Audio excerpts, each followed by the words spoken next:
Hello everybody, this is Will Cole here. I'm going to do a deck profile real quick. Got to put some music in the background because I think that's becoming a trend when I do these things. I'm going to show you guys what I took with my D-Robos over in ARG Indy. So let's begin. I'm kind of doing this with one hand, so let's see how this works. A starter, as always, is Goyusha. Everyone knows why I use Goyusha. He just helps facilitate things as of late, in order to keep everything popping and whatnot.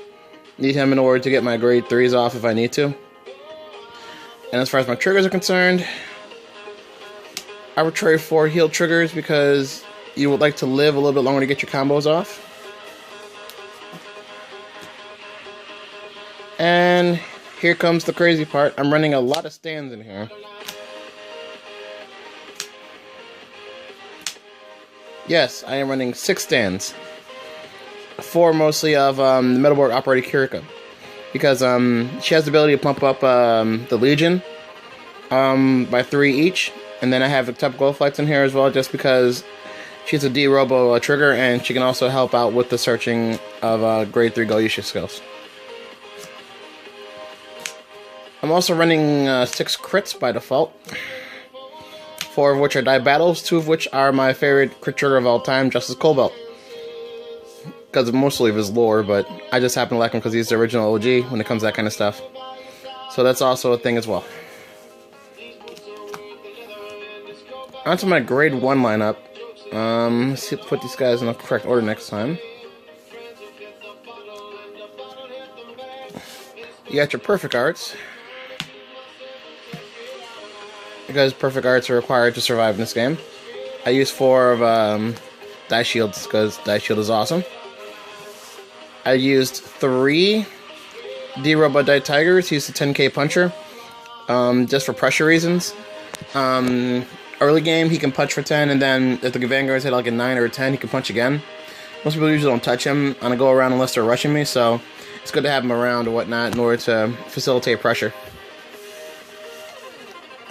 And finally, the man of the mat and man of the hour.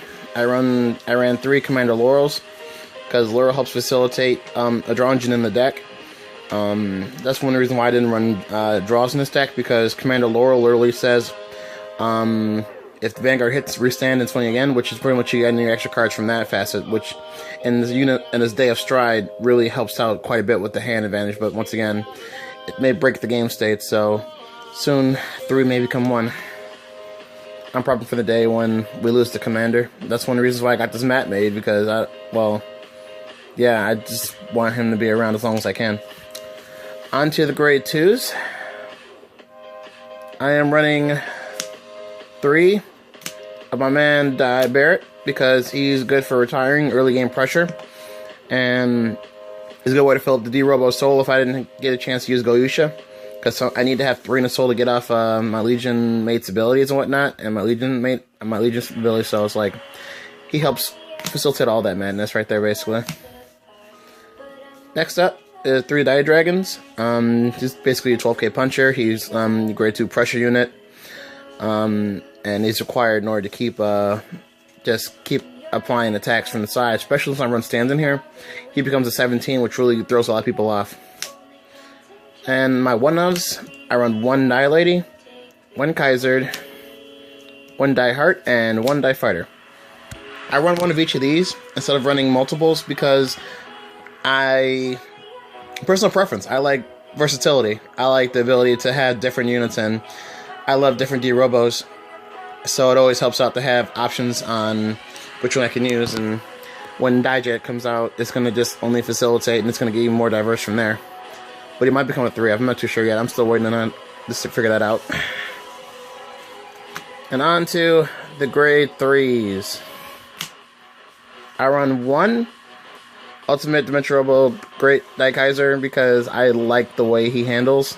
In my builds, when it comes to my grade 3s, I like versatility. So you'll see a lot of 1-ofs in my decks, especially online or whatnot, because I just like running 1-ofs. There's some multiples in here as well, so you'll see those in soon. I got 1 Dark Dimensional Robo Daisha Reverse, and I got one Shadow Kaiser in here. Also, I have one Super Dimensional Robo Daiushu because he's my avatar. And this is the one I had signed at Continentals with Nishi-sensei. It was really nice of her to do that, and she didn't have to, but I was really excited just to have it signed as well. So, by far, it's my favorite unit in the deck, bar none. Next up, I have two Miracle Beauties. A lot of people were asking me about Miracle Beauty. Why Miracle Beauty? Miracle Beauty has a skill where if she stands up, she can stand the unit behind her. So she stands basically the column instead of just herself. By running 6 stands in here, it facilitates a swing, especially when you're in stride. If I'm running 6 stands in stride, Miracle Beauty becomes a little more accessible. So she'll be on the side or whatnot, and she already does her swing, then the stride unit will swing. She checks a stand, all of a sudden that's a stand, and that's another pressure from the side, a solid number over there, like a 17 or maybe even a 22, depending on what's back there. So, for the tournament, I ran 2 of those because I was running enough stands to say, hey, that might go off.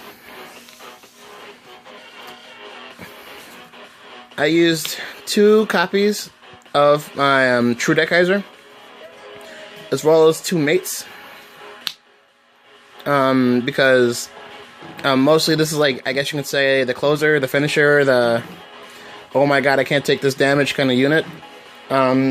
True Deck Kaiser finishes a lot of games for a lot of D-Robo units out there, and for me in particular, he just, I try to put him up as high as I can and swing, and I need to just go ahead and let loose. So basically the notion is that I run 2 copies, so that way, if I can get to one of these, then one of those in drop zone, then at least has to be another one in the deck somewhere. SP kind of showed me the error of my ways in that account, so I've tried to make it a little more official with that. And finally, I'm running 3 copies of the Breaker Ride. Yes, I'm only running 3. Because you figure that you're only going to Breaker Ride like really once, maybe twice during the game, because in the Stride format, you're not going to Breaker Ride nearly as much unless you absolutely have to. And as the new set comes out, you're going to realize that Counter Blasts are going to be something that you're going to have extraordinary amount of access to, unless you're using Dijet all the time and getting your stuff back. So that's also a thing. Now for those who are wondering what my grade 3 count was, it was 13. Because I am a crazy man. No, but you gotta be a little bit crazy to play D-Robos. I say that a lot because our grade 3s is where our powerhouses are. So you figure that you have to get away with a whole lot of things in order to make a lot of those things happen though, you know? So the goal in the process is to make sure that you're hitting for high numbers and you're swinging with grade 3s.